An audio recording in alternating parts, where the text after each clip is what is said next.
அம்மா, நீதிமன்ற முடிவை கேட்டு எனக்கு ரொம்ப சந்தோஷமா இருக்குமா. இன்னைக்கு டிடிக்கு அவங்களோட வீடு திரும்ப கிடைக்குது. விவாகரத்து மனுவை வாபஸ் வாங்குறதுக்காக சித்துவும் ரோஷினியும் போயிருக்காங்க. எல்லா வேலையும் நல்லபடியா முடிச்சிடுமா. அம்மா, நாம எல்லாரும் இன்னைக்கு அமக்களை படித்துருவோம்மா. நம்ம எல்லாரும் ஒன்னா சேர்ந்து இன்னைக்கு ஊரே அசர்ற மாதிரி கொண்டாடிடலாம். என்ன சொல்றீங்க? இப்ப எல்லாம் இந்த வீட்ல புதுசா என்னென்னமோ நடந்துட்டு இருக்கு. நடுவுல வந்ததால ஒண்ணுமே புரியல. அம்மா, நீங்க நினைக்கிற மாதிரி எதுவும் நடக்கல. நான் உங்களுக்கு புரிய வைக்கிறேன். அட, இதோ வந்துட்டான் என் பையன். வாடா வாடா, நான் பெத்த சிங்கம். அப்புறம் வக்கீல பார்க்க போனியா, என்னாச்சு? வழக்கா திருப்பி வாபஸ் வாங்கிட்டல்ல?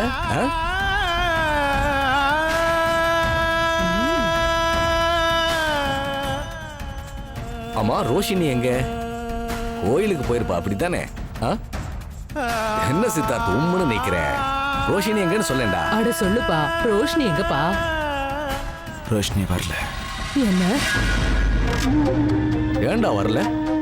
என்னடா சொல்ற நீ? என்ன, அவளுக்கு நான் விவாகரத்து கொடுத்துட்டேன். என்ன என்ன? நாங்க பிரிஞ்சிட்டோம்.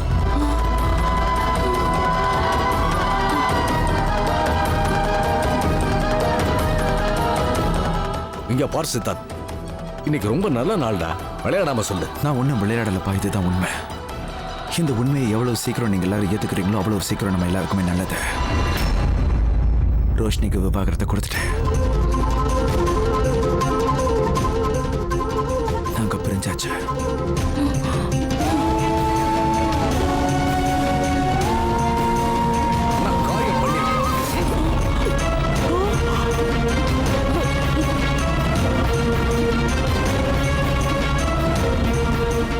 இப்ப நான் உன்னை என் மகன்னு சொல்லிக்கிறதுக்கே வெட்கப்பட்டேன்.